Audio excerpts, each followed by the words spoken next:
Bismillahirrahmanirrahim. Assalamualaikum warahmatullahi wabarakatuh. Innal hamdalillah nahmaduhu wa nasta'inuhu wa nastaghfiruhu wa natubu ilaih wa na'udzu billahi min syururi anfusina min sayyiati a'malina may yahdihillahu fala mudilla lahu wa may yudlil falan tajida lahu waliyyan mursyida.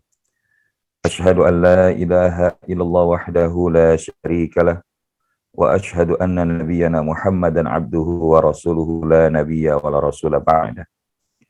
Allahumma fassalli wa sallim ala hadan nabiyyil karim nabiyyina Muhammad sallallahu alaihi wasallam wa ala alihi wa ashabihi wa man tabi'ahum bi ihsanin ila yaumiddin.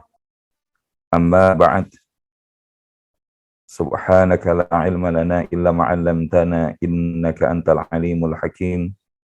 Allahumma ftah lana qulubana wa alhimna rushdana wahdina ila siratikal mustaqim.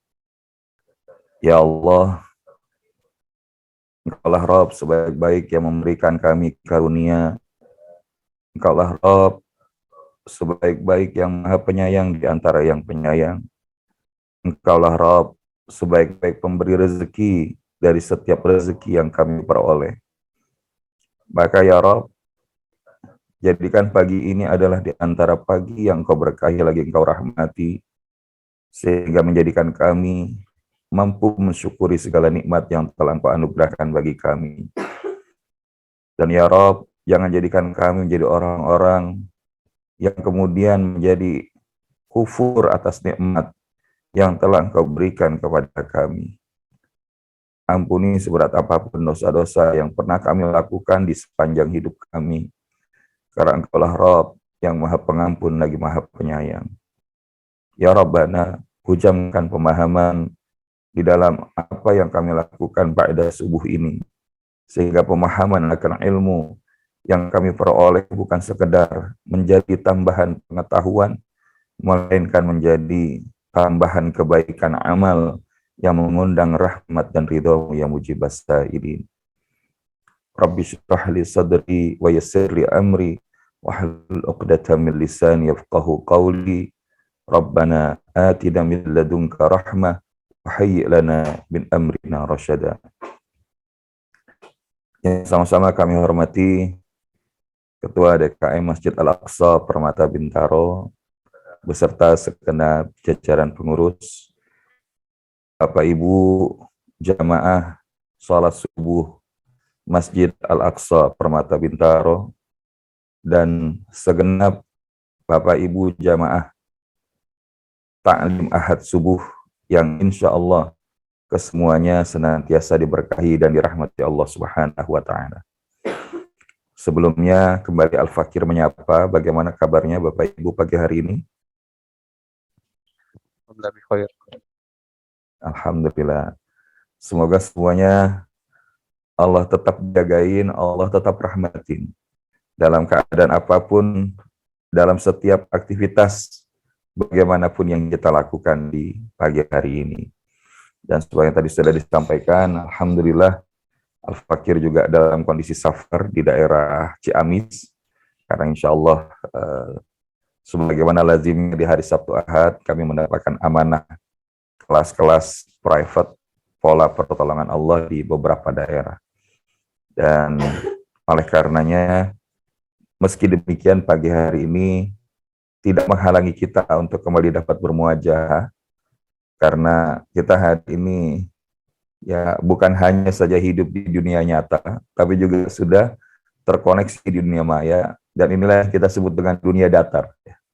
Dan dunia datar itu bukan berarti ya semata-mata berbicara tentang bumi bulat atau bumi datar, tapi dunia datar ketika kita lihat fenomena-fenomena hari ini terkait dengan munculnya atau merebaknya tentang fenomena metaverse, NFT, dan lain sebagainya, ini menjadikan seakan-akan kita hidup di dua dunia ini menjadi keniscayaan. Akan tetapi, tentu bagi kita memaknai dunia ini bukanlah sebagai tujuan. Dunia ini bukanlah sebagai final daripada akhir perjalanan kita. Justru dunia ini adalah part of proses, merupakan bagian dari proses perjalanan hidup kita yang harusnya kita jadikan ibarat sebagai kendaraan, sebagaimana ungkapan Imam Hasan Al-Basri. Jadikanlah dunia itu menjadi kendaraan bagi kalian di dalam mencapai akhirat.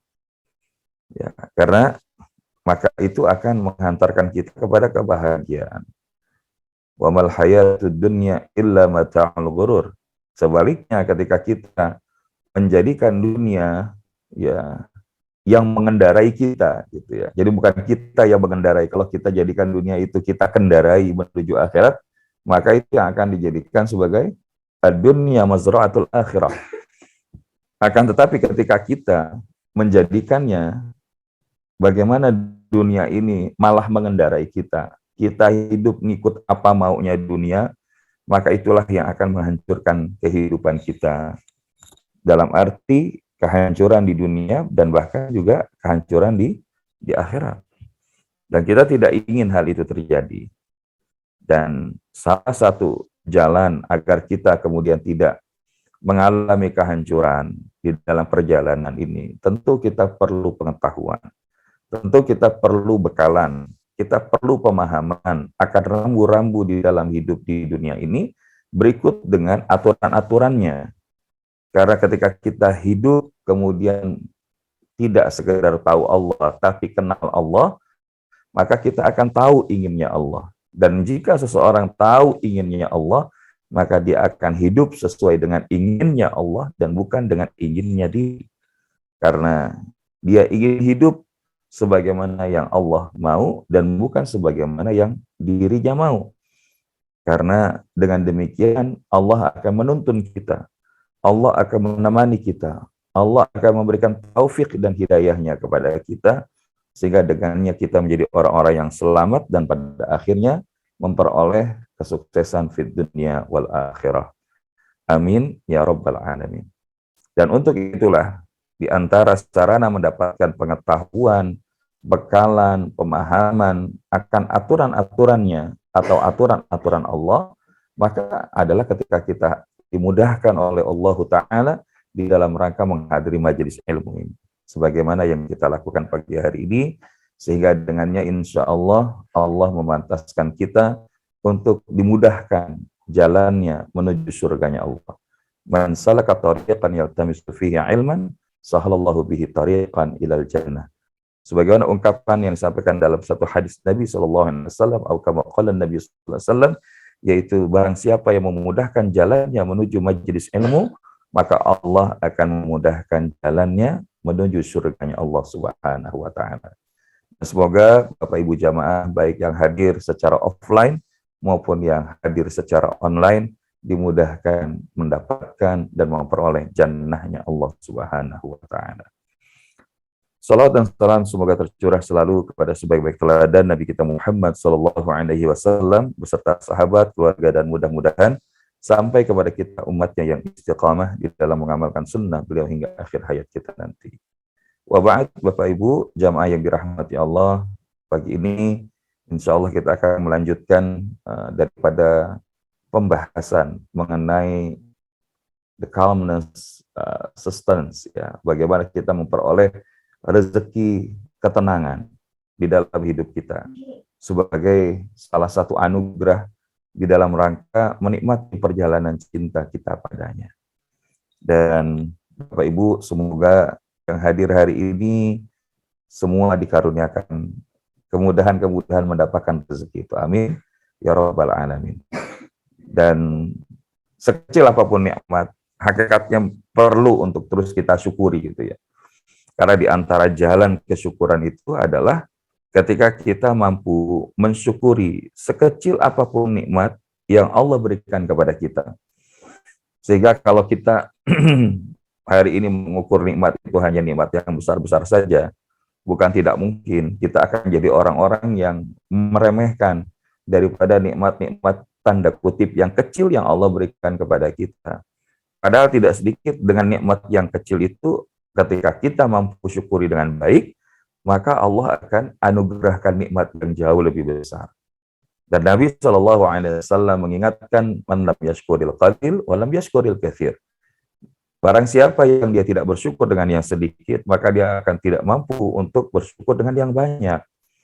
Dan kita hari ini, ketika bangun pagi, dikasih kesehatan, diberikan keamanan, kemudian punya cukup makanan yang kita bisa makan pada hari itu, maka dalam bahasa Rasulullah itu, maka seakan-akan dunia itu sudah berada di dalam genggamannya. Dan oleh karena itu, hari ini kita bisa melihat, dengan izin Allah, walaupun kemarin kita bisa merasakan sedikit getaran gempa yang terjadi dari tidak jauh daerah Sumur Pandeglang, gitu ya. Namun getaran 6, sekian skala Richter itu bisa mengingatkan kita bahwa ternyata kita itu kecil banget di hadapan Allah. Bahwa kita itu ya lemah sebagai seorang hamba, sebagai seorang manusia, sebagai seorang makhluk di hadapan Allah. Karena ketika Allah, ya bahasanya itu tadi, memberikan kita pesan cinta berupa hadirnya gempa, tidak sedikit di antara kita kemudian merasakan ketakutan dan kekhawatiran yang luar biasa. Artinya apa? Ya, ini seakan-akan mengingatkan, kalau kita hari ini hidup tenang-tenang saja, bukan tidak mungkin ini membuat kita jadi orang yang lalai, ya, menjadi orang-orang yang tidak menghargai ketika diberikan ketenangan di dalam hidup ini gitu. Tapi ketika kemudian Allah uji dengan sedikit gempa saja, maka bukan tidak mungkin kita merasakan mahalnya nikmat ketenangan itu. Ya, begitupun ketika kita hari ini saat berada di dalam kondisi pandemi yang masih belum selesai, muncul progres mengenai daripada varian baru yang bertambah sekian. Namun di sisi yang lain, keadaan ini menghadirkan ketakutan-ketakutan buat sebagian orang, bukan kewaspadaan. Padahal esensi berita itu adalah bagaimana meningkatkan kewaspadaan. Tapi begitu saking waspadanya, kadang-kadang akhirnya apa? Ketika muncul ketakutan-ketakutan, sehingga enggan sama sekali untuk kembali kepada Allah. Padahal ketika kita lagi dikasih sebuah keadaan yang tidak mengenakan, hakikatnya adalah ini di antara pesan cinta yang sedang Allah berikan kepada kita. Untuk kemudian kita pahami, kita maknai apa pesan cinta di balik dari apa yang Allah hadirkan di dalam hidup kita itu. Sehingga ketika seorang Nabi Ayub alaihissalam diberikan keadaan tatkala anaknya wafat, hartanya habis, istrinya meninggalkan, dan beliau sakit yang saat itu belum ada obatnya, maka beliau hanya menjawab, Alhamdulillah, ya, huwa a'taha, alhamdulillahilladzi huwa a'taha wa huwa akhadaha. Segala puji hanya milik Allah, Allah yang memberi dan Allah juga yang ambil. Ini menunjukkan apa? Bagaimana tingkat kesyukuran seorang nabi yang bernama Nabiullah Ayub alaihissalam ini, bahkan tetap bersyukur ketika masih ya dikasih kehidupan, masih bisa ingat sama Allah, masih bisa di dalam rangka menjalani ketaatan kepada Allah, walaupun dalam keadaan-keadaan yang lain Allah berikan keadaan yang tidak mudah, keadaan yang tidak ringan. Namun beliau masih tetap bisa mengucapkan Alhamdulillah. Dan inilah yang kita maksud, bagaimana kita bisa mensyukuri sekecil apapun nikmat yang Allah berikan. Ya, karena apa? Hari ini kita tanda kutip tidak harus menunggu seperti keadaan Nabi Ayub dulu.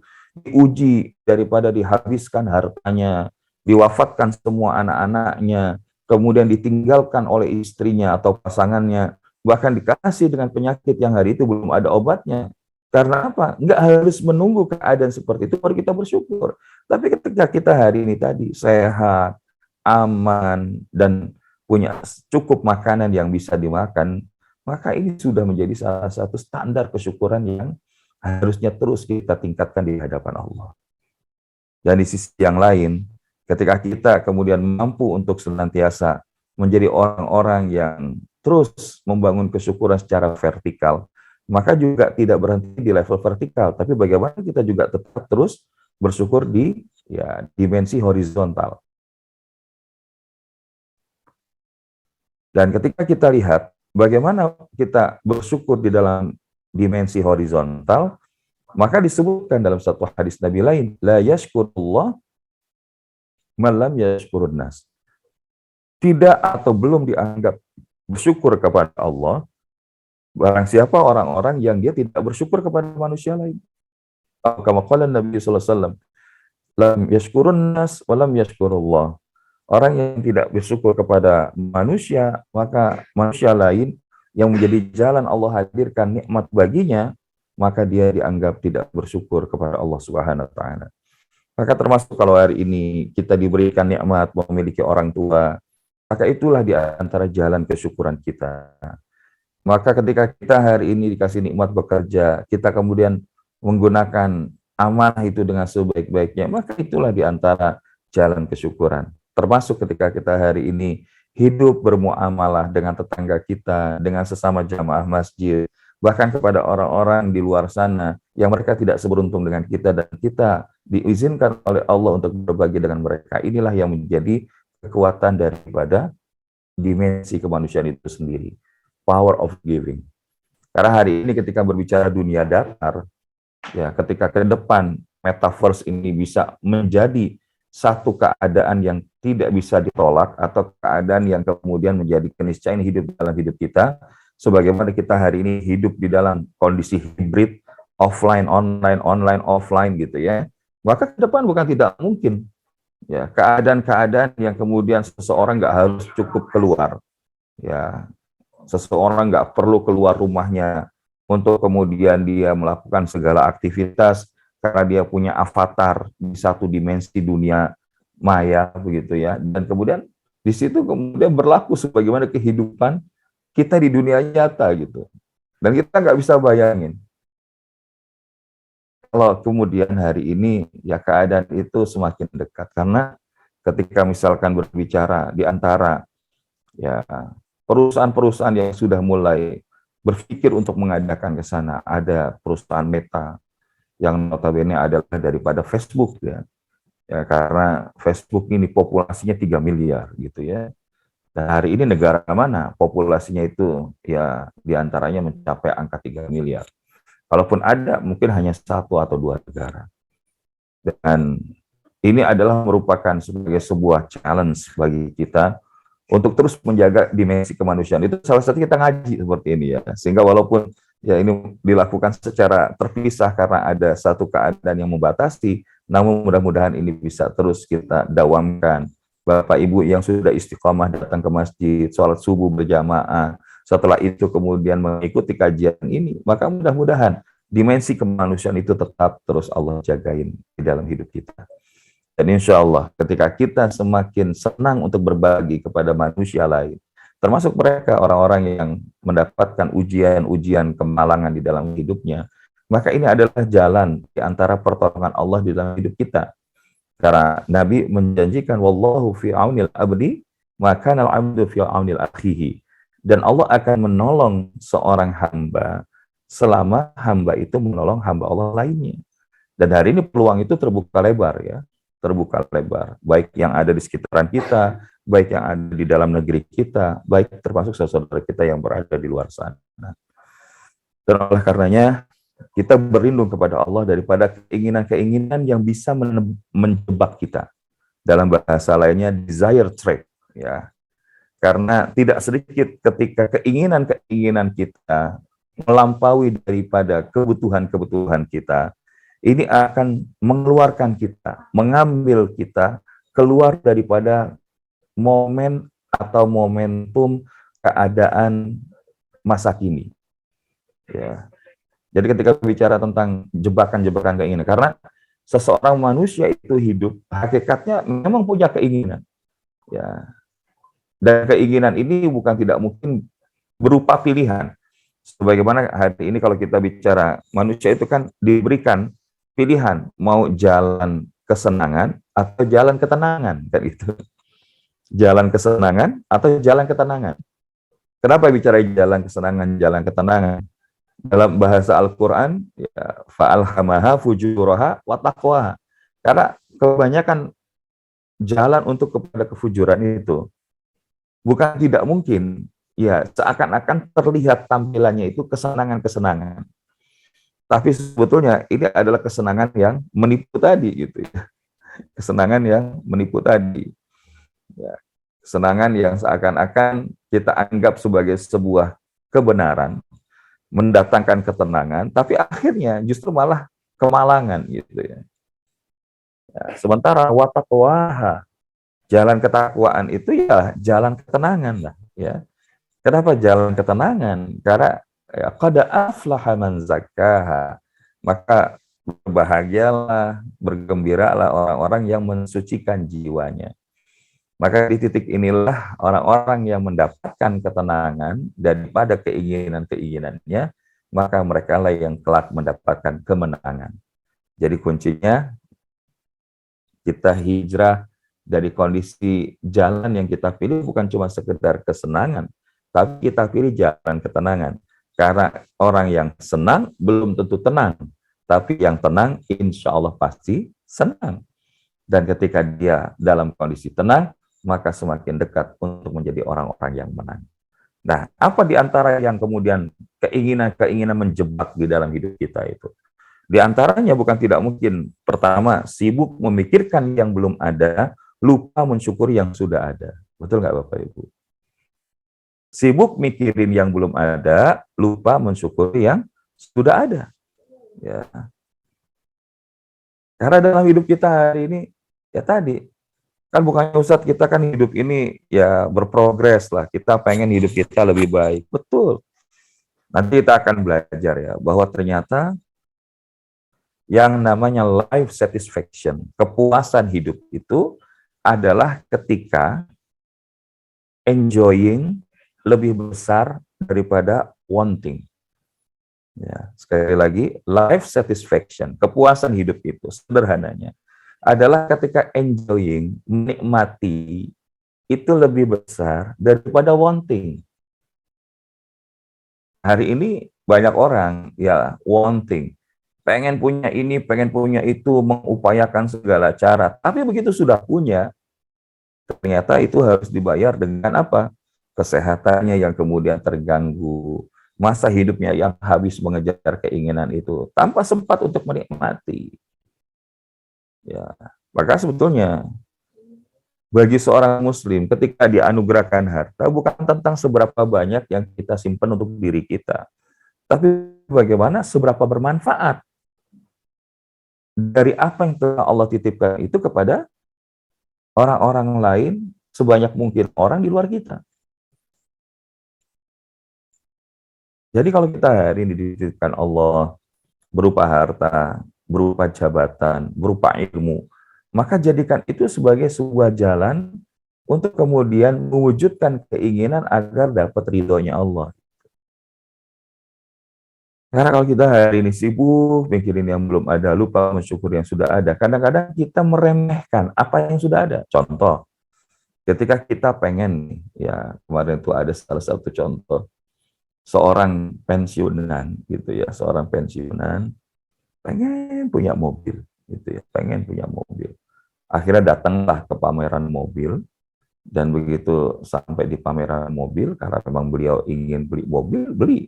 Walaupun kemudian ternyata itu hanya ya istilahnya belum bisa membeli dalam nilai beli seluruhnya. Artinya 60%-nya itu dijadikan DP gitu. Dan kemudian yang sisanya dijadikan cicilan dengan tanpa bunga. Nah, namun di sisi yang lain, ketika itu terjadi, sayangnya beliau ini tidak memiliki parkiran gitu ya. Sehingga mobil baru datang, tapi kemudian karena tidak punya parkiran, ditaruh ya di pinggir jalan, dalam kondisi kepanasan, kehujanan, dan akhirnya apa? Ya menyayangkan, kenapa saya punya mobil baru tapi nggak ada parkiran gitu. Nah inilah kenapa, karena sibuk dengan keinginan, sehingga kemudian keinginan itu diwujudkan, tapi lupa mensyukuri yang sudah ada. Dan kalau kita mensyukuri yang sudah ada, kita hidup itu qanaah, ya, qanaah, merasakan bahwa apa yang Allah berikan itu sudah cukup kok buat kita. Lalu apa kita nggak boleh jadi kaya? Oh, seorang muslim itu harus kaya. Namun kayanya itu bukan hanya untuk memperkaya diri, tapi bagaimana kekayaan itu bisa menjadi jalan kebermanfaatan bagi saudara muslim lainnya. Ya, oleh karenanya, jebakan keinginan lainnya adalah ketika seseorang itu sibuk merisaukan hasil, lupa menikmati proses. Karena apa? Hasil dari apa yang kita lakukan itu merupakan hak prerogatifnya Allah. Domainnya manusia itu adalah bagaimana dia bisa menikmati proses yang dilakukan. Hidup, hasilnya itu pada akhirnya nanti, apakah kembali ke surga atau ternyata dilempar ke neraka, ini ya part of domainnya Allah gitu. Tapi proses kita yang perlu kita lakukan terus. Ini kalau dalam kerisauan akhirat. Masalahnya kita lebih banyak risau dalam urusan dunia. Kalau saya sudah bekerja sekian tahun, saya sudah keluar ini, saya sudah biayanya sebanyak itu, tapi kok ternyata hasilnya nggak sesuai harapan saya kecewa. Nah itu. Dan Syekh Ibn Athaillah rahimahullah mengatakan, salah satu ciri seseorang itu bergantung kepada amalnya, dan bukan bergantung kepada Allah, adalah ketika berkurangnya harap kepada Allah, ketika hasil yang diperoleh itu berbeda dengan apa yang diharapkan. Jadi kalau misalkan kita hari ini udah kerja mati-matian pagi, malam, siang, sore gitu, banting-banting tulang gitu ya. Tapi ternyata dari titik yang sudah kita upayakan itu, proses yang sudah kita lakukan itu, hasilnya nggak sesuai harapan kita. Malah ternyata di tengah jalan ditelikung oleh teman bisnis kita, atau kita mengalami kegagalan karena faktor makro yang tidak bisa kita tebak begitu ya. Dan kemudian kita kecewa. Nah, itu bukan bagian daripada ya domain kita sebetulnya. Karena apa? Karena ketika kita punya target bagus, kita punya objektif dalam hidup bagus, kita punya goals di dalam hidup itu juga bagus. Namun, urusan kita adalah bagaimana mengoptimalkan prosesnya dan memaksimalkan sepenuhnya dalam urusan hasil diserahkan kepada Allah. Tapi ketika yang terjadi sebaliknya, maka inilah di antara jebakan keinginan. Maka Bapak Ibu, jamaah yang dirahmati Allah SWT, apa yang perlu kita lakukan dalam kondisi demikian? Al-Hasan rahimahullah berkata, semoga Allah merahmati seorang hamba yang berhenti di saat berkeinginan. Artinya apa? Ketika seseorang lagi punya keinginan ini, apakah dia pengen jalan ke Kapolda Cia gitu ya, karena sekarang lagi rame daripada masyarakat Indonesia itu ya melakukan pelesiran ke luar negeri, salah satunya ke Kapolda Cia, gara-gara sinetron atau tayangan layangan putus ya. Ya, it's my dream mas, not her katanya. Ya, sehingga akhirnya walaupun angka keberangkatan itu tidak murah, tidak sedikit, banyak orang berbondong-bondong ke sana. Tapi kalau kemudian datang ke sana, ya kadang-kadang cuma sebatas selfie, ya saya sudah naik balon udara, padahal nggak ada kebermanfaatan apa-apa dalam perjalanan itu, bisa jadi itu adalah karena nafsu, keinginan. Tapi kalau kemudian kita jalan, menapaktilasi bahwa itu adalah merupakan di antara ya istilah episode terakhir kekhalifahan yang pernah ada di zaman sebelum kita hari ini, yaitu kekhalifahan Turki Utsmani, maka kita akan melihat bahwa di situ ada Topkapi, kemudian di situ ada Blue Mosque, kemudian kita jalan lagi ada ya di situ juga ada apa namanya itu ya Konya dan lain sebagainya. Itu beberapa titik-titik yang menarik untuk kita eksplor secara nilai kesejarahannya. Nah, sehingga kalau kita niatnya ke sana, ya tadi, karena ada museum di mana ada, wallahu a'lam, apakah itu asli atau replika pakaian dari Rasulullah beserta keluarganya. Nah, itu kan menjadi satu, apa ya, dorongan buat kita itu untuk kemudian semakin mencintai Rasulullah, gitu ya. Dan ketika kita mencintai Rasulullah, maka efeknya itu adalah buah dari kecintaan kita kepada Allah, gitu. Dan ini yang kemudian perlu kita evaluasi. Bahkan dalam urusan-urusan sederhana, kita ngaji ini. Kita ngaji ini, apakah jika karena Allah, maka kata Al-Hasan rahimahullah, maka dia laksanakan. Tapi kalau keinginan itu diniatkan karena selainnya, maka ia tinggalkan. Karena apa? Ya, segala sesuatu itu kan sesuai daripada keadaan niatnya. Man kanat hijratu lidunya sibuka aw imra'atin yankihuha fa hijratu ila ma hajara ilaih. Maka siapa yang niatnya karena dunia yang ingin dimilikinya ataupun pasangan yang ingin dinikahinya, maka Allah akan kasih. Allah akan kasih tanpa kurang. Ya Allah akan kasih, tapi dia tidak mendapatkan daripada ridho dari Allah dan Rasulnya. Maka Bapak Ibu jamaah yang dirahmati Allah Subhanahu wa taala, pentingnya kita mempause ya. Ibarat kalau kita ya memutar sebuah CD tayangan begitu kah ataupun musik begitu. Terkadang kita perlu menjeda. Menjeda, oh kalau ini mendatangkan kebermanfaatan Kak buat kita. Kalau enggak tinggalin. Kalau dia manfaat terusin gitu kan. Dalam konteks manfaat itu apa? Ya kalau saya lakukan karena Allah dan akan membuat Allahnya ridho dengan kita.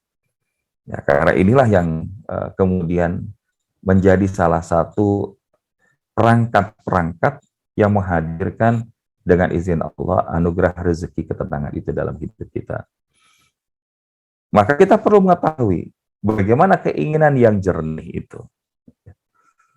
Nah, supaya kita tidak terjebak pada keinginan-keinginan yang keruh, keinginan-keinginan yang kotor.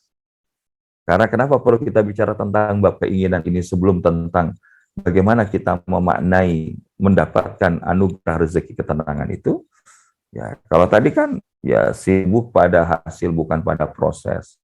Sibuk kepada yang belum ada dan lupa mensyukuri yang ada. Maka sebaliknya, keinginan yang jernih adalah yang tetap bisa buat kita terus bersyukur dan berbahagia dengan apa yang kita dapatkan saat ini. Jadi apapun tadi, alhamdulillah. Dan akhirnya apa? Membuat kita bisa menikmati prosesnya tanpa terganggu dengan hasil akhir. Tugas kita itu kan berusaha. Tugas kita itu kan bekerja. Tugas itu kan belajar. Tapi wilayah hasil sepenuhnya kita serahkan kepada Allah. Dan orang yang seperti ini, artinya apa? Menggantungkan harapnya kepada Allah, bukan kepada selain Allah. Dan inilah yang akan menjadi apa yang kita sebut sebagai the secret of ataupun to enjoying life. Rahasia untuk menikmati hidup itu adalah ketika kita bisa menata sandaran P3K dalam hidup kita. Dan P3K ini bukan pertolongan pertama pada kecelakaan ya. Tapi P3K itu apa? Pengakuan, perhatian, penghargaan, dan kasih sayang. Di mana kemudian ketika kita sibuk pengakuannya itu mendapatkan pengakuan makhluk, dicaci terbang, dipuji terbang, dicaci tumbang. Hati-hati. Karena kita lebih sibuk kepada mendapatkan pengakuan makhluk daripada mendapatkan pengakuan dari Allah. Maka bersiaplah kecewa. Ketika kita lebih sibuk untuk kemudian diperhatikan oleh makhluk daripada mendapatkan perhatian Allah. Capernya sama makhluk lebih besar daripada capernya kepada Allah, maka bukan tidak mungkin bersiaplah kecewa. Sibuk ingin mendapatkan penghargaan dari orang lain, dari pasangan kita, dari anak-anak kita, dari bawahan kita, dari tim kita, dari masyarakat sekalian. Saya kan sudah melakukan ini, melakukan itu. Maka siap-siaplah kecewa. Bahkan termasuk ketika kita sibuk ingin mendapatkan kasih sayang selain daripada Allah, maka itu adalah very limited. Sangat-sangat terbatas. Pada kasih sayang Allah itu unlimited. Maka the secret to enjoying life. Rahasia bagaimana agar kita menikmati hidup itu. Menata sandaran P3K kita hanya kepada Allah. Yang kita sibuk adalah mencari pengakuan dari Allah sebagai hambanya. Sibuk mencari perhatian Allah agar Allahnya ridho kepada kita. Sibuk mendapatkan penghargaan dari Allah sebagai di antara hambanya. Dan ya memperoleh kasih sayang Allah. Rahmatnya Allah. Karena kita masuk surga bukan karena semata-mata amal-amal kita ataupun pahala kita, enggak. Karena kita masuk surga karena rahmatnya Allah. Maka yang kita lakukan berupa amal-amal itu hakikatnya adalah jalan mengundang rahmatnya Allah. Maka kenapa kita dalam hidup ini terus perlu melakukan kebaikan-kebaikan? Karena Allah telah berfirman, Inna rahmatallahi qaribum minal muhsinin. Sesungguhnya rahmat Allah itu dekat kepada orang-orang yang berbuat kebaikan. Nah, untuk itulah Bapak Ibu jamaah yang dirahmati Allah, kita sudah sampai di titik ini di bulan lalu ya. Dalam firman Allah Ta'ala dalam Quran surat Ar-Ra'd, Allah berfirman, Alladzina amanu wa tatma'innu qulubuhum bidzikrillah. Yaitu orang-orang yang beriman dan hati mereka itu jadi tentram dengan ingat Allah. Karena apa? Ala bidzikrillah tatma'innul qulub. Ingatlah hanya dengan mengingati Allah, hati kita akan jadi tenang, tentram. Dan di dalam surat Ar-Ra'd ayat 28 dilanjutkan di ayat 29-nya. Siapa yang bisa merasakan itu? Orang-orang yang beriman dan beramal saleh. Tuba lahum wa husnu ma'ab. Maka bagi mereka kebahagiaan dan tempat kembali yang baik. Maka disinilah Bapak Ibu jamaah yang dirahmati Allah Subhanahu wa taala. Stay connected. Keep coming back to Allah. Selalulah untuk terus terkoneksi dengan Allah di dalam keadaan apapun. Dan ketika kita kemudian sudah mengalami kondisi kelonggaran, mendapatkan kondisi sudah mulai kebingungan, kegelisahan, kegalauan di dalam langkah-langkah kita dalam kehidupan kita, keep coming back to Allah. Maka tetaplah terus kembali kepada Allah. Selalulah terus terkoneksi dan selalulah kita untuk kembali kepada Allah. Karena inilah yang akan mendorong kita untuk mendapatkan daripada ketenangan-ketenangan di dalam hidup kita. Dan di dalam memaknai ini, maka ada 3 sumber rezeki ketenangan yang mudah-mudahan Allah hadirkan di dalam hidup kita. Dan ini sebagaimana disampaikan oleh guru kami, bagaimana ternyata sumber rezeki ketenangan itu hadir di dalam 3 hal. Yang pertama adalah maksud, yang kedua adalah zuhud, dan yang ketiga adalah sujud. Maka inilah 3 sumber rezeki ketenangan. Nah, apa yang dimaksud dengan maksud, zuhud, dan sujud? Maksud adalah melepas segala kecenderungan terhadap apapun, kecuali hanya kepada Allah Subhanahu wa Ta'ala. Nggak ada kecenderungan apapun dalam hidup kita dalam melihat sesuatu itu selain kemudian hanya kepada Allah. Ya, jadi ini berkorelasi dengan keinginan tadi. Bagaimana ketika kemudian kita dalam hidup ini nggak pernah punya yang namanya tujuan. Ibarat seorang keluar dari rumah, nggak punya tujuan, mau jalan kemana, mau melakukan apa, niscaya dia nggak akan sampai di mana-mana. Bahkan bisa jadi dia hanya akan berjalan di tempat. Kenapa? Karena nggak punya tujuan. Nggak terarah, bisa jadi nyasar.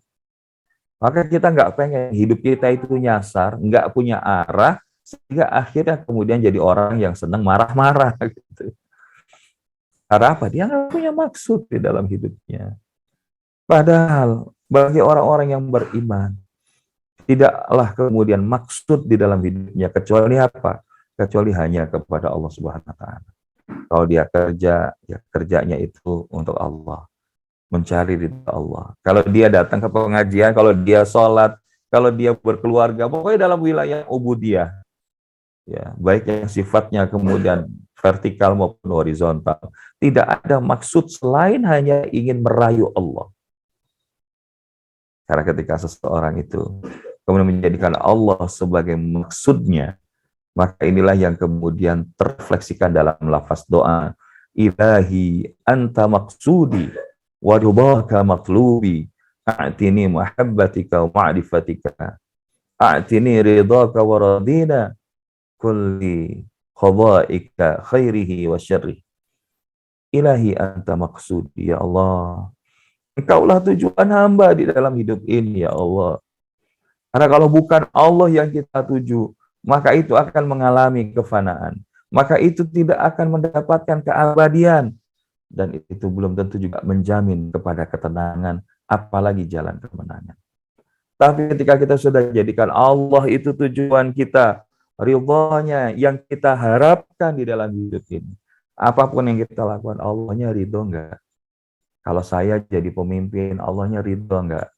Kalau saya kemudian membesarkan anak dengan cara ini, Allah ridho enggak? Jangan sampai kita terjebak dengan ridho-ridho yang sesungguhnya tidak memberikan kebaikan dalam hidup kita.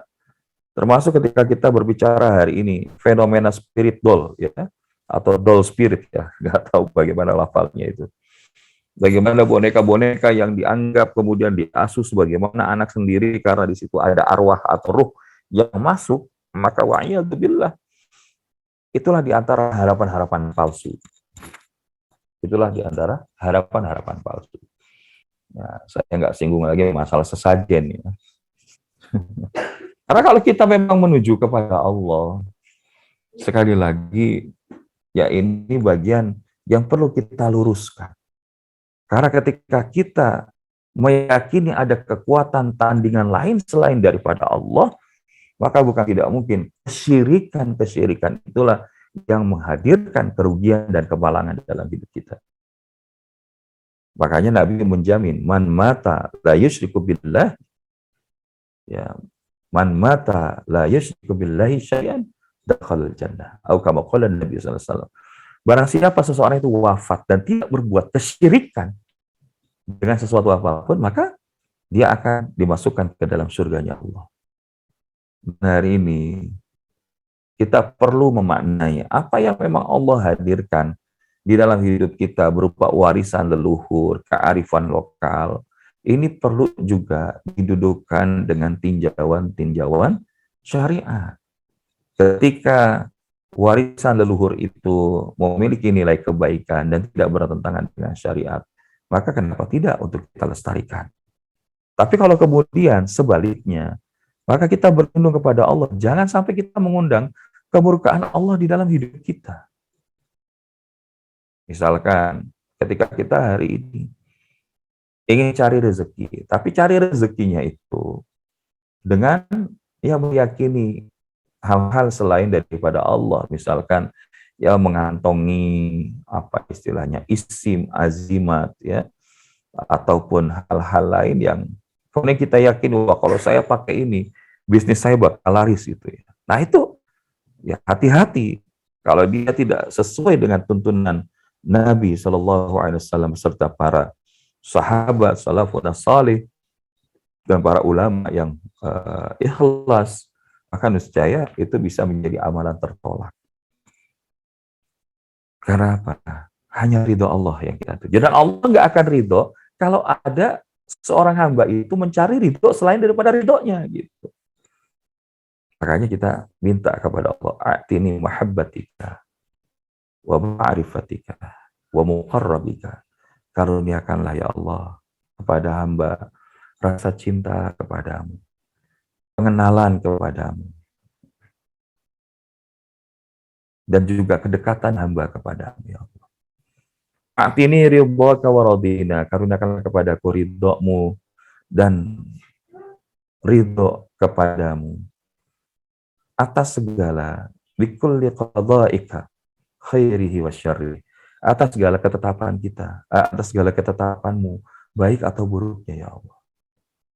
Jadi bahasanya ketika pun kita mendapatkan sesuatu yang bisa jadi tidak mengenakan, selama Allahnya ridho, maka itu nggak akan apa-apa. Tapi kita akan apa-apa selama ketika Allahnya nggak ridho. Gitu.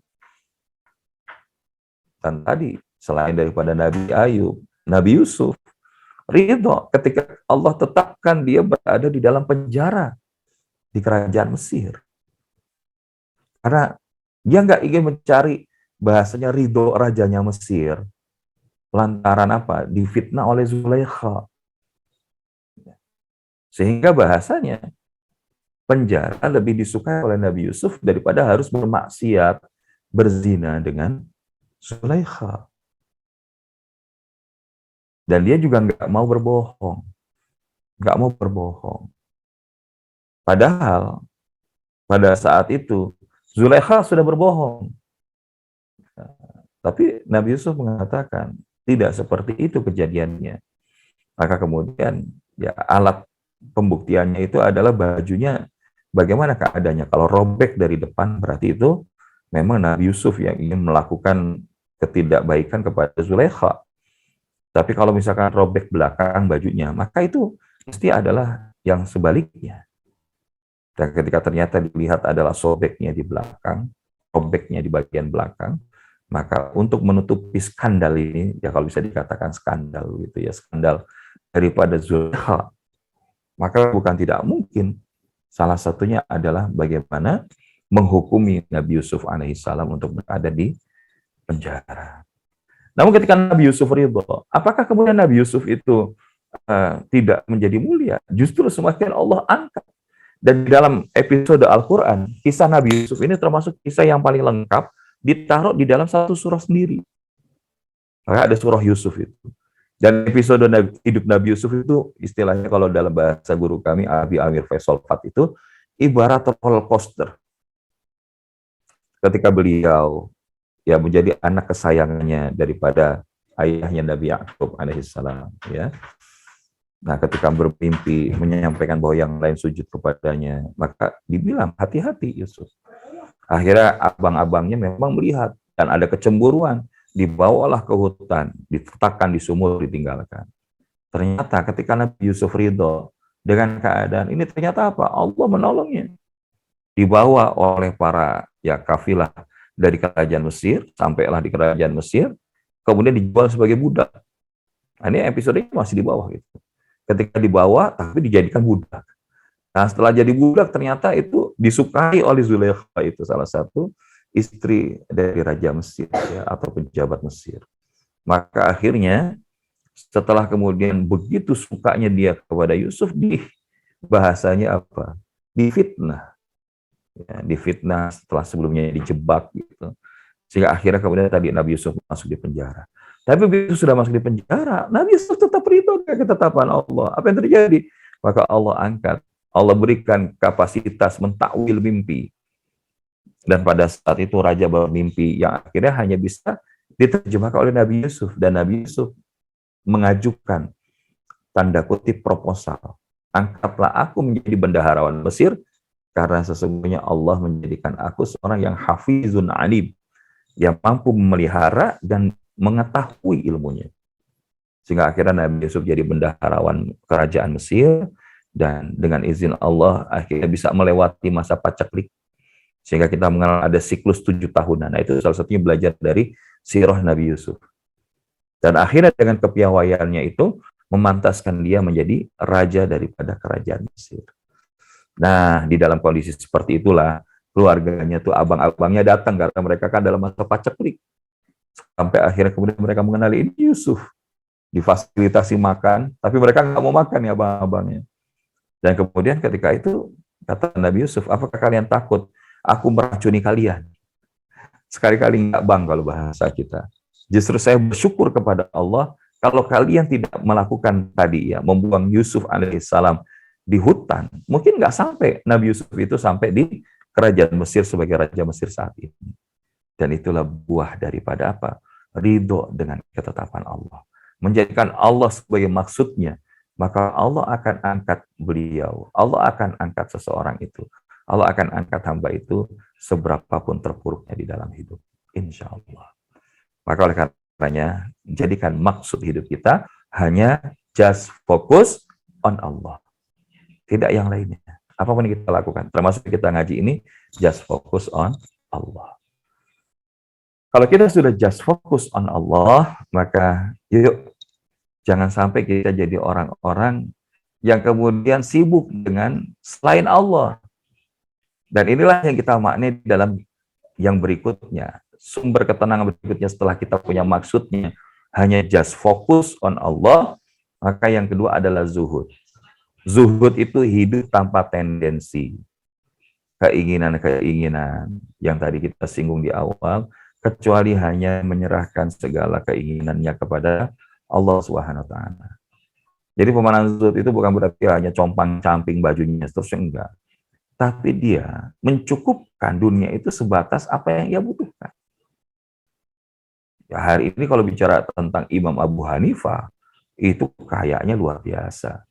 Tapi beliau dikenal sebagai seorang yang alim. Dan bukan berarti makna zuhud itu orang muslim tadi nggak boleh kaya, harus kaya. Tapi kayanya yang Allah titipkan itu hanya sebatas sampai di tangannya, tidak sampai di hatinya gitu loh. Ya, jadi ketika sampai di tangannya, maka dia akan jadikan apapun yang Allah titipkan kepadanya itu menjadi kebermanfaatan kepada seluas dan sebanyak mungkin orang. Karena yang dia cari apa? Dia pengen hanya Allahnya ridho di dalam kehidupan dia.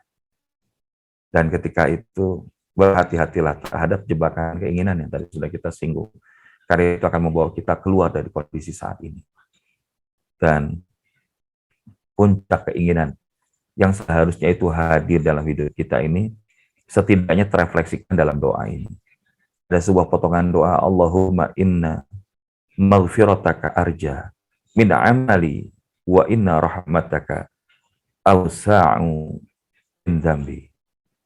Ya Allah, sesungguhnya ampunan maghfirahmu lebih aku harapkan ketimbang amal-amalku, dan sesungguhnya rahmatmu lebih luas dari dosa-dosaku. Jadi di antara keinginan hari ini, bagi orang yang zuhud bukan semata-mata tadi punya dunia, punya harta, punya mobil, kendaraan mewah, sekian ratus, sekian puluh, rekening saldo yang kemudian dengan hanya jual NFT hampir 200 miliar gitu ya. Ya, bukan sebatas itu. Tapi yang oleh seorang yang ingin hidupnya itu tenang, maka puncak keinginannya satu, ampunan Allah, dan yang kedua dengan ampunan itu Allah merahmati kita. Yang pertama ampunan, yang kedua rahmat. Ini yang kita harapkan. Makanya ada murid-murid Imam Al-Ghazali ketika menyampaikan, Syekh, kenapa kita masih dikasih hidup oleh Allah? Karena Allah masih memberikan kesempatan untuk mengampuni dosa-dosa kita. Dan hari ini, kalau Allah izinkan kita punya usia, tapi tidak semakin mendekatkan ampunan Allah dalam hidup kita, dan tidak menjadikan rahmat Allah semakin dekat di dalam hidup kita, maka inilah saatnya untuk kita stay connected and keep coming back to Allah. Terkoneksi terus sama Allah. Karena ketika seorang itu beristighfar, mohon ampun kepada Allah, dia lagi banyak sibuk ngakunya sama Allah, ngaku bahwa dia punya dosa, dia banyak kesalahan, mungkin pernah tergelincir maksiat, kekurangan di masa lalu, yang kalau tidak Allah ampuni, maka niscaya itu akan menjadi kemalangan dan kerugian di dalam hidupnya. Dan betapa tidak kita malu kepada Rasulullah. Sering kita sampaikan, Rasulullah itu maksud diampuni dosa sebelum dan yang akan datang. Namun ternyata Rasulullah beristighfar minimal 70 hingga 100 kali. Lah kita bukan Nabi, bukan Rasul, tapi ternyata istighfar mohon ampun itu, ya kalau ikut acara, ya mulai muhasabah bareng. Tapi kalau sendiri, jarang kita untuk ingat ampunan kepada Allah, minta ampunan kepada Allah. Padahal orang yang lebih banyak ngakunya kepada Allah, maka dia akan sedikit mintanya kepada Allah. Tapi kebanyakan orang yang banyak minta kepada Allah, biasanya sedikit ngakunya. Maka ampunan ini adalah bentuk pengakuan kita kepada Allah, bahwa kita butuh Allah. Kita butuh ampunan Allah dalam hidup kita. Seberat apapun kekeliruan kita di masa lalu. Dalam ungkapan Dr. Numan Ali Khan, cause our sins is not greater than God's mercy. Karena dosa-dosa kita tidak lebih hebat daripada ampunan Allah. Bahkan Allah nggak pernah manggil kita itu dengan kalimat-kalimat yang buruk. Tapi Allah dalam Quran surat Az-Zumar ayat 53 memanggil dengan qul ya ibadiyalladzina asrafu ala anfusihim la taqnatu min rahmatillah innallaha yaghfiru dzunuba jami'a. Katakanlah, wahai hamba-hambaku yang banyak melampaui batas atas diri mereka, janganlah kalian berputus asa dari rahmat Allah. Sesungguhnya Allah mengampuni dosa-dosa kalian semuanya. Maka hari ini jangan sampai nunggu nyawa itu sampai di tenggorokan baru kita minta ampun. Selepas subuh diantaranya, selain mengucapkan istighfar, perbanyak sedikitnya mengucapkan 3 kali sayyidul istighfar.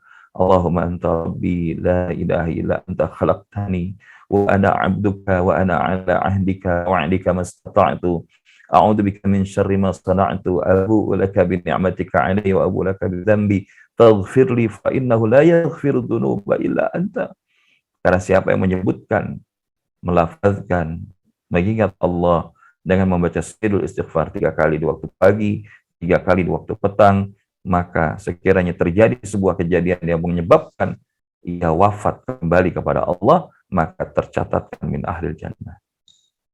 Betapa indah kalau kita hari ini paham bahwa kita di dalam hidup ini puncak keinginan kita, satu, dapat ampunan Allah, dan yang kedua, dapat rahmatnya Allah. Dan sesungguhnya rahmat Allah lebih luas daripada dosa-dosa yang kita miliki. Makanya di dalam konteks ini kita berharap bahwa yang kita lakukan di dalam aktivitas taklim kita bukan sekedar tadi menambah pengetahuan, tapi menjadi jalan ampunan dan jalan hadirnya rahmat Allah dalam hidup kita. Biiznillah. Yang terakhir, Bapak Ibu jamaah yang dirahmati Allah, adalah sujud. Jadi maksud, kemudian zuhud, dan yang ketiga adalah sujud. Sujud itu adalah ketika menjadi hamba, sadar bahwa kita ini lemah butuh Allah Subhanahu wa Ta'ala.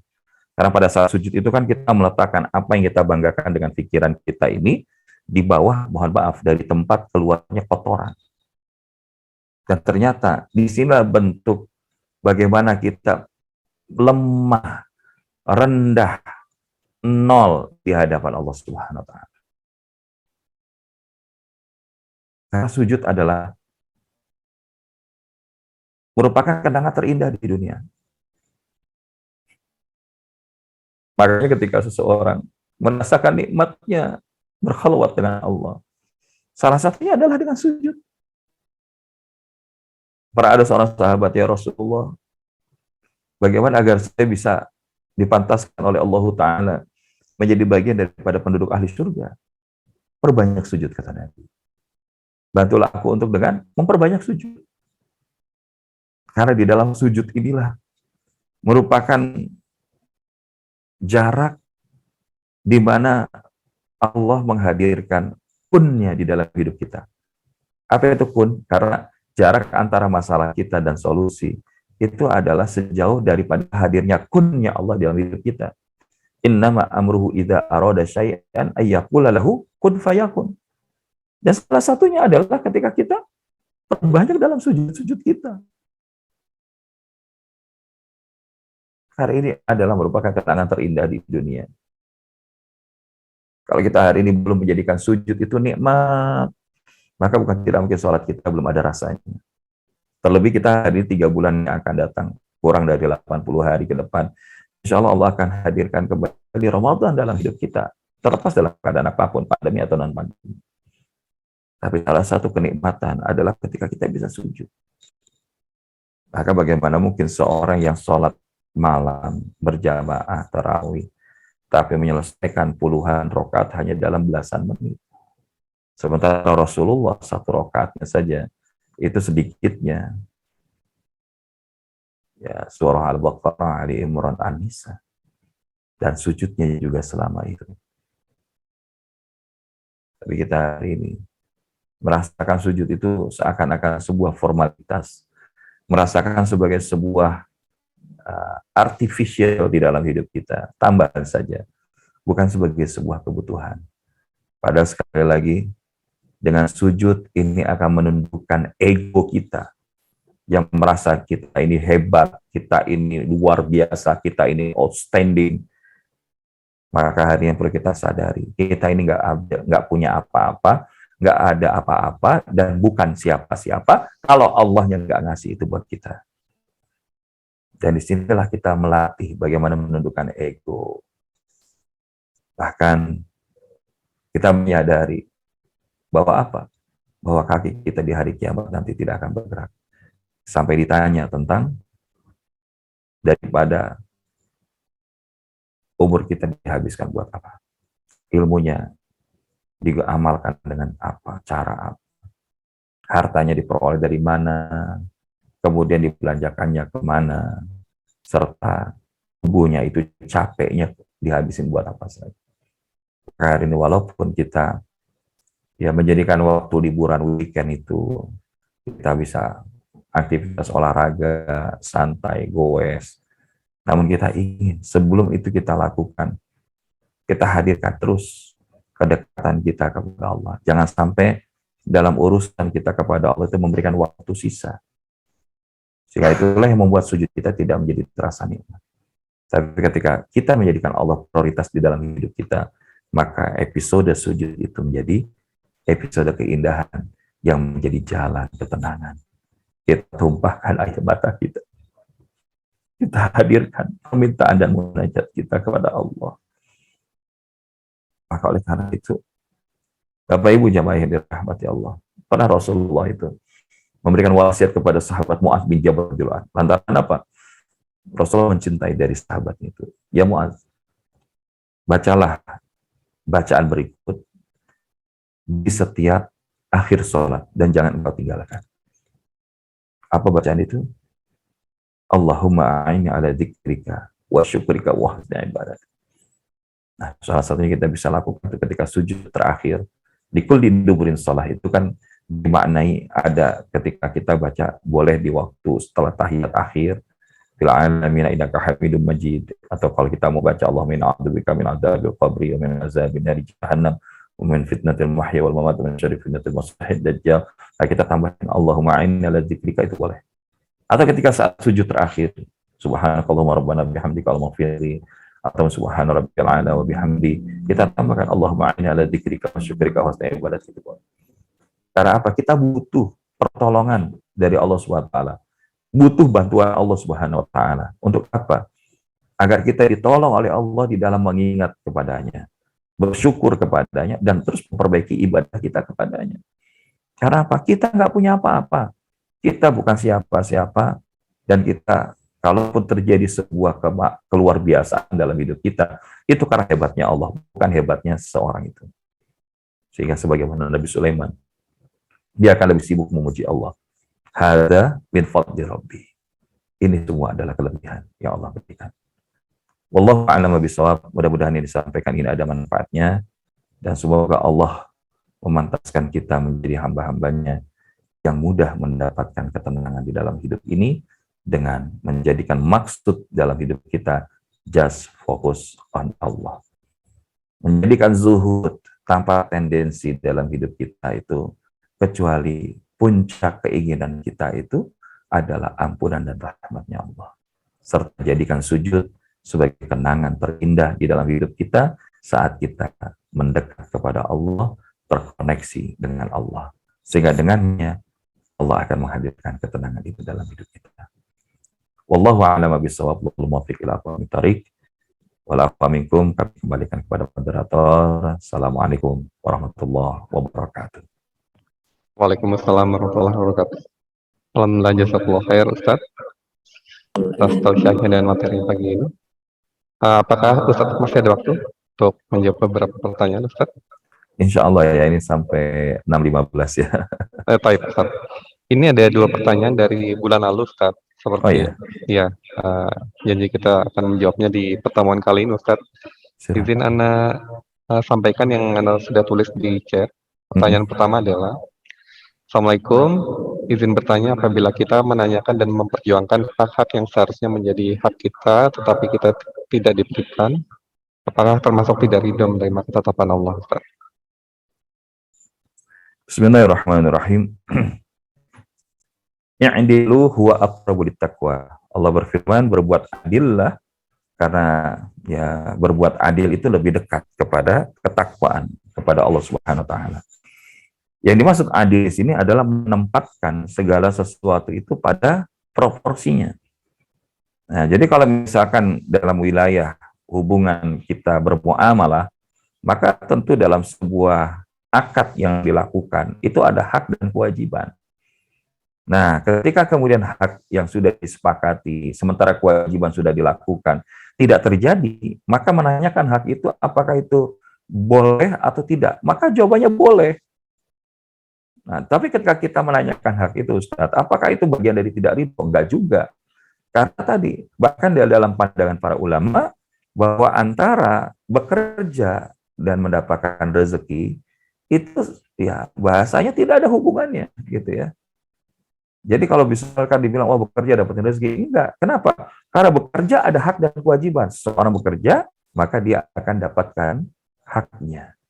Sementara ketika dia sudah dapat haknya, apakah itu jadi jalan keberkahan atau tidak, maka itulah yang kemudian disebut dengan bab rezeki. Walaupun pemahaman secara umum rezeki itu ma'atakallah, apapun yang Allah berikan kepada kita. Tapi tadi, maka rezeki itu bukan semata tentang apa yang kita miliki, tapi rezeki itu adalah tentang apa yang bisa kita nikmati. Sehingga ketika kita hari ini di dalam sebuah akad muamalah, ya, terjadi ada hak dan kewajiban di situ, tapi haknya tidak tertunaikan, sementara kewajibannya sudah dilakukan. Apakah ini perlu diperjuangkan? Ya, boleh diperjuangkan. Namun ketika kemudian kita melakukan ini, apakah kita tidak ridho? Urusan ridho itu dalam urusan hasilnya. Jadi ketika kita melakukan, ternyata sudah melakukan dengan cara yang benar. Misalkan gini, kita bisnis, ternyata ya ada kondisi di mana kemudian ya perjalanan bisnis kita tidak sebaik yang kita bayangkan. Tiba-tiba di tengah jalan ada yang dia ya, melepaskan kongsi atau melepaskan tanggung jawab ketika kemudian ya tidak sesuai dengan yang diharapkan, padahal itu sudah jadi kesepakatan bersama. Nah kemudian kita ingin perjuangkan, boleh nggak? Boleh gitu. Silahkan, selama dalam koridor syariat yang benar dan sesuai dengan hukum positif yang ada di negeri kita. Silahkan. Silahkan dengan cara itu, namun ketika hasilnya ternyata tidak sesuai dengan harapan kita, ini kita bilang, kita boleh melakukan segala sesuatu itu dengan sebaik-baiknya, namun wilayah hasil sepenuhnya kita serahkan kepada Allah, dan kita ridho terhadap ketetapan Allah apapun dari hasil yang sudah kita dapatkan tadi. Jadi ketika sudah diperjuangkan sesuai dengan kaidahnya tadi, namun ternyata tidak sesuai dengan hasil kita, ya kita ridho dengan ketetapan Allah. Kita coba istilahnya melakukan me time, berdoa sejenak dengan Allah, menjeda sejenak, untuk kemudian mengambil jarak dari diri kita, untuk kemudian bertanya kepada Allah, dari mana kita, sedang apa kita, dan mau kemana kita. Sampai menanyakan, ya Allah, apa sih pesan cinta yang kau hadirkan dari kejadian ini? Saya sudah memperjuangkan ini, ya Allah. Namun ternyata hasilnya begini, ya Allah. Jadi bahasa kita tuh ngaku sama Allah, ngobrol sama Allah. Dan ketika itu bukan tidak mungkin Allah akan menghadirkan ketenangan sekaligus petunjuk dan bimbingan. Sehingga insya Allah perkara tentang ridho atau tidak dalam menerima ketetapan Allah itu dalam wilayah hasilnya. Tapi di dalam wilayah prosesnya tadi, bagaimana jangan sampai kita terjebak dengan jebakan keinginan, yaitu ketika seseorang itu lebih sibuk kepada hasil tapi tidak menikmati proses. Tugas kita berproses. Bunda Hajar berproses, lari daripada Bukit Sofa ke Marwah. Sebaliknya, namun ternyata zam-zamnya bukan di Sofa dan Marwah. Di mana? Di dekat kaki Nabi Ismail. Ini yang kita maksudkan. Prosesnya silahkan kita lakukan, tapi kita nggak pernah tahu zam-zamnya itu di mana, hasilnya di mana, selama kita ridho dengan ketetapan Allah. Kalau Bunda Hajar ridho dengan ketetapan Allah, walaupun pada saat 7 kali itu kemudian terakhir dia pingsan dan belum dapat air. Tapi di titik itulah kemudian Allah justru memberikannya setelah apa yang dilakukan oleh Bunda Hajar dengan izin Allah, maka air itu memancar dari dekat kaki Ismail alaihissalam. Maka tugas kita memperjuangkan hak itu boleh, namun wilayah hasil sepenuhnya kita serahkan kepada Allah dan kita terima dengan keridhaan apapun ketetapan yang Allah berikan. Wallahu a'lam bishawab. Baik, Ustaz, jazakallahu khair. Ini sudah 6.15, masih ada satu pertanyaan, berarti Anda pending bulan depan lagi, Ustaz. Tidak apa-apa, boleh. Oh, tidak apa-apa, baik. Kita selesaikan ya. Oke, baik. Adakah kiat untuk membuat anak-anak kita menyintai masjid, Ustaz? Dan adakah doa-doa khusus untuk memohon agar anak bisa menjadi anak yang saleh?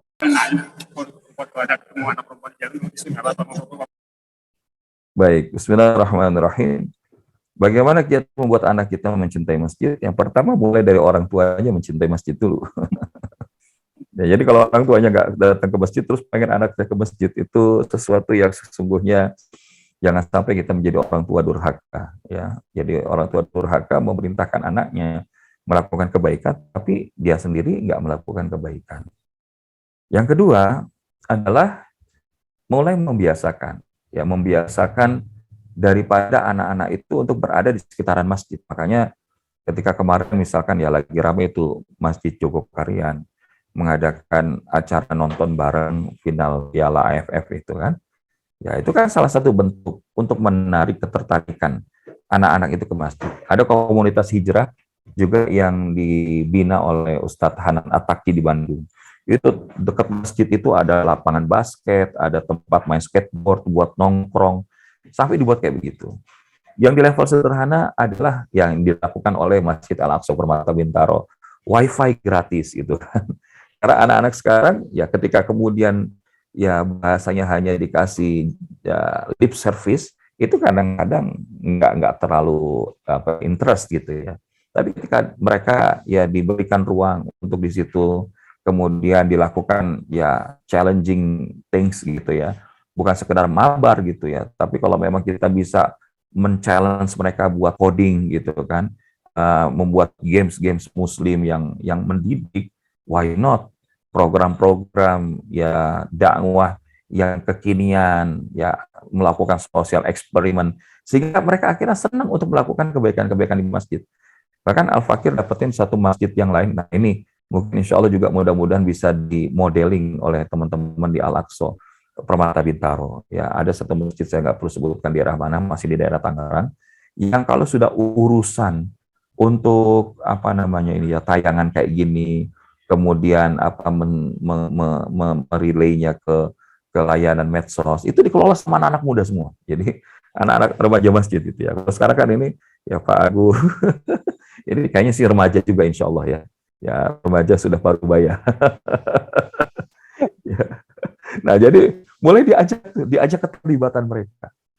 Dan kalaupun dalam wilayah Ubudiyah, ya Al-Fakir ketika melakukan perjalanan dakwah itu ke daerah Sumatera, ada contoh yang menarik. Jadi kalau anak-anak, kalau di beberapa masjid besar di daerah Sumatera itu, ya dari Aceh sampai ke Lampung gitu ya, di antaranya punya kebiasaan, anak-anak itu yang belum balik, ditaruh 2-3 soft di belakang, satu baris. Nah, sehingga kemudian yang dewasa, bapak-bapak tetap bisa fokus, dan anak-anak itu pun juga ya nanti akan ada istilahnya yang memang bertugas menjaga. Dan memang ini kan kayak di Masjidil Haram, ada para askar itu yang dia tidak sholat pada saat kemudian orang lain sholat karena ada tugas menjaga. Nah itu juga memungkinkan untuk bisa dilakukannya seperti itu. Dan ini adalah beberapa upaya-upaya ikhtiar iman maksimal kita agar kemudian Allah memantaskan anak itu senang ke masjid. Intinya jangan sampai masjid itu nggak ramah terhadap anak-anak. Jadilah masjid yang ramah terhadap anak-anak. Salah satunya apa? Jangan hobinya marah-marah kalau ketika kemudian anak-anak itu bercanda, lari ke sana, lari ke sini. Ya, sampai ya bahkan pernah ada seorang jamaah itu cerita gimana, anak saya mau ke masjid lagi Ustaz. Karena begitu dia mungkin, dia nggak bercanda, serius gitu ya, tapi yang lain bercanda. Terus dibilang, pulang sana kamu. Ke sini cuma mau bercanda doang. Siapa orang tua kamu? Gitu. Nah, itu berarti apa? Itu menanamkan seakan-akan masjid itu tempat dimarah-marahin gitu. Dan akhirnya dia cari kemana? Tempat main PS, ya kan? Tempat main game online, cari clubbing, cari tempat nongkrong, yang kemudian di situ tidak ada marah-marah, malah disuguhin minuman-minuman keras, obat-obatan terlarang. Akhirnya apa? Dia merasa enjoy di situ. Ini kesalahan siapa? Bukan salah siapa-siapa. Salah kita dalam memaknai masjid itu menjadi tidak ramah terhadap anak. Pada Rasulullah aja. Ini Rasulullah jadi imam, Nabi dan Rasul. Cucunya datang, bahasanya apa? Main kuda-kudaan waktu Rasul lagi sujud. Tapi apa ada sahabat main nebas kepala leher daripada cucunya? Kan enggak. Ya, ketika itu Rasulullah melamakan sujudnya. Sampai kemudian sahabat bertanya selesai sholat, ya Rasulullah, apakah tadi turun wahyu? Enggak. Tapi cucuku ini tadi datang dan dia naik ke atas pundakku. Maka aku berikan kesempatan kepadanya sampai dia selesai. Dan didudukkan daripada Hasan dan Husain mengatakan bahwa salah satu di antara mereka kelak akan menjadi pemimpin di tengah umat ini. Nah, jadi oleh karena itu, Bapak Ibu jamaah yang dirahmati Allah, apakah kita sudah lebih mulia dari Rasulullah sehingga kemudian kita ya tadi mudah emosian, marah-marah, sama anak-anak kita yang kemudian ketika datang ke masjid mungkin belum bisa tertib. Pelan-pelan. Kalau bisa hadiahkan. Rasulullah tuh kalau masuk ke dunia anak, ada seorang anak itu waktu itu lagi nangis sedih banget gara-gara burung kesayangannya itu ya, burung peliharaannya itu mati gitu. Ya, terus dikatakan, ya kalau burungnya mati mau nggak kalau digantikan dengan apa? Engkau menjadi anakku gitu. Bahasanya jadi anak angkat Rasulullah. Senang dia. Nah, jadi itu bagaimana kita menghadirkan kegembiraan di anak. Kita misalkan lihat ada anak-anak yang apa istilahnya itu ya belum tertib, ajakin, kasih hadiah, berikan dia mungkin permen, coklat atau apa. Supaya apa? Nanti sambil bilang setelah beberapa kali, nak, kalau nanti mau dapat lagi, yuk sholatnya biar tertib di sini. Gitu. Biar tertib ikut pengajian, nanti dikasih lebih banyak lagi. Nah, inilah poin-poin di antara upaya kita dan masih banyak lagi strateginya. Namun satu strategi yang tidak kalah penting adalah kita minta titipkan kepada Allah. Karena yang bisa membuat hati anak itu terpaut dengan Allah bukan semata-mata karena orang tuanya, tapi karena atas izin Allah. Maka di antara doa bagi anak kita mencintai masjid, menjadi anak yang soleh, ini banyak doanya dalam Quran. Di antaranya, Robbi habli min ladunka minas sholihin. Ya Allah, jadikanlah, karuniakanlah kepada kami, kepada hamba, daripada anak yang soleh. Yang umum, doa di dalam surat Al-Furqan.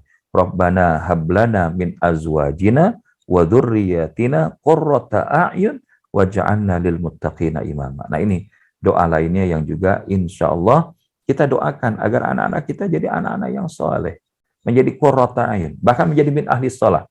Rabbi ja'alni muqimas salati wa min dzurriyyati. Rabbana wa taqabbal du'a. Jadikanlah aku dan generasi keturunanku menjadi orang-orang yang mendirikan sholat, dan Engkaulah Rabb yang maha mengabulkan semua doa. Maka 3 doa ini diantara yang bisa kita mintakan kepada Allah agar jadi anak yang soleh. Ustadz, kalau saya nggak bisa bahasa Arab, boleh nggak saya bahasa Indonesia? Boleh. Allah ngerti dengan apa yang kita minta. Dan ketika kita bisa mempelajari bahasa Arab, insya Allah itu pun juga akan jadi doa yang lebih baik lagi. Karena hari ini lagi rame masalah tentang ya bangsa Arab yang kemudian bahkan dihebohkan oleh salah satu keturunan dari bangsa Arab. Saya nggak perlu jelaskan siapa dia. Wallahu a'lam bishawab. Barakallah khair Ustaz. Demikian Ustaz, sudah tidak ada lagi pertanyaan, mungkin sudah bisa kita akhiri alhamdulillah, dan juga sudah lewat dari waktu syuruk. Mungkin sebelum diakhiri bisa mohon untuk dipimpin doa Ustaz untuk kebaikan kita semua. Syukran. Baik. Bapak Ibu jamaah yang dirahmati Allah Subhanahu wa taala, semoga apa yang kita lakukan pada pagi hari ini menjadikan di antara ketenangan itu. Karena di antaranya Nabi sallallahu alaihi wasallam ketika kita hadir di dalam rumah Allah dan kemudian kita mengkaji ayat-ayat Allah Subhanahu wa taala, maka di antara kelebihannya adalah Allah akan hadirkan ketenangan di dalam hidup kita. Allah akan hadirkan ketenangan di dalam hidup kita. Nazalat alaihimus sakinah. Maka mudah-mudahan hari ini kita semua diberikan kemudahan untuk meniti jalan ketenangan, sehingga Allah hadirkan kesenangan, dan dengannya Allah pantaskan kemenangan. Ala hadhihi niyah wa ala kulli niyatin salihah. Syahidillahum al-Fatihah. A'udzu billahi minasyaitonir rajim. Bismillahirrahmanirrahim. Alhamdulillahi rabbil alamin. Ar-Rahmanir Rahim. Maliki yaumiddin. Iyyaka na'budu wa iyyaka nasta'in. Ihdinas siratal mustaqim. Siratal ladzina an'amta 'alaihim ghairil maghdubi 'alaihim waladdallin. Amin. Astaghfirullahalazim. Astaghfirullahalazim. Astaghfirullahalazim. Allahumma shalli wa sallim ala sayyidina Muhammad wa ala kulli sahabati Rasulillahi ajma'in. A'udzu billahi minasyaitonir rajim. Bismillahirrahmanirrahim. Alhamdulillahi rabbil alamin. Alhamdulillahi rabbil alamin. Terima kasih ya Allah atas segala limpahan nikmat dan karunia yang telah Engkau hadirkan di dalam kehidupan kami. Maka jadikan kami ya Allah menjadi bagian dari hamba-hamba-Mu yang bersyukur. Allahumma ja'alna min ibadikas syakirin wa ja'alna min ibadikas sabirin. Dan juga jadikan kami bagian dari hamba-hamba-Mu yang bersabar. Wa ja'alna min ibadikal muttaqin. Dan jadikan kami ya Allah menjadi hamba-hamba-Mu yang bertakwa. Wa ja'alna min ibadikas salihin. Jadikan kami bagian dari hamba-hambamu yang tergolong hambamu yang salih. Waj'alna minat tawwabin waj'alna minal mutatahhirin. Dan jadikan kami hamba-hambamu yang senantiasa bertaubat dan menjadi orang-orang yang terus membersihkan diri-diri kami, duhai Allah. Ampuni seberat apapun dosa dan kesalahan yang pernah kami lakukan di dalam sepanjang perjalanan hidup kami. Karena Engkaulah Rabb yang Maha mengampuni segala dosa dan kesalahan kami. Ampuni pula dosa dan kesalahan ibu dan ayah kami. Kasihlah keduanya sebagaimana mereka telah mengasihi kami di waktu kecil, duhai Allah. Begitupun juga dengan pasangan kami, anak-anak kami, ya Allah. Selamatkan kami semua daripada siksa api neraka, ya Allah. Jadikanlah kebersamaan kami di dunia kelak berbuah kebersamaan di surgamu dengan ridhamu, ya Allah. Ya Allah, anugerahkan pula kebaikan kepada saudara kami, sahabat-sahabat kami, guru-guru kami yang istiqamah di dalam jalan kebaikan ini, ya Allah. Mampukan kami menjadi bagian di antara orang-orang yang istiqamah itu.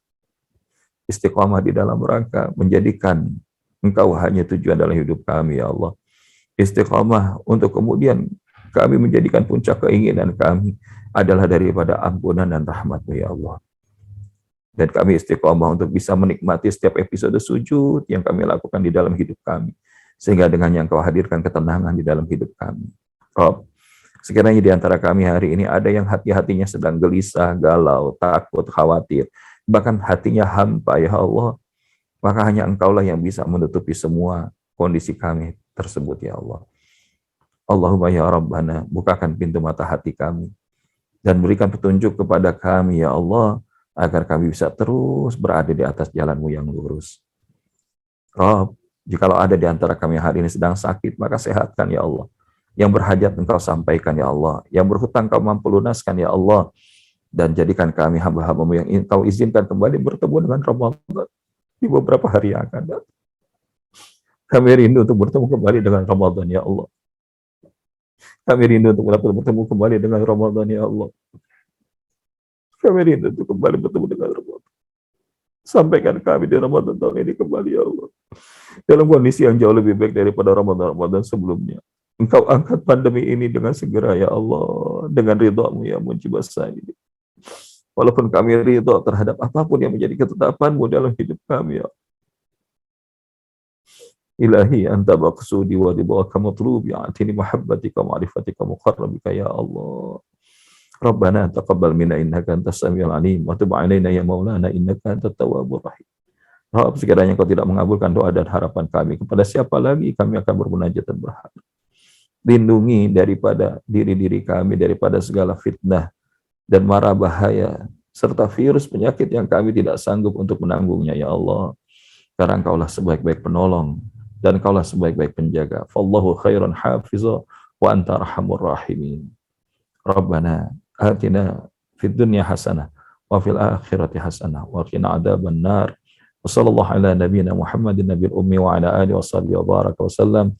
Subhanakallahumma bihamdika asyhadu an la ilaha illa anta astaghfiruka wa atubu ilaik.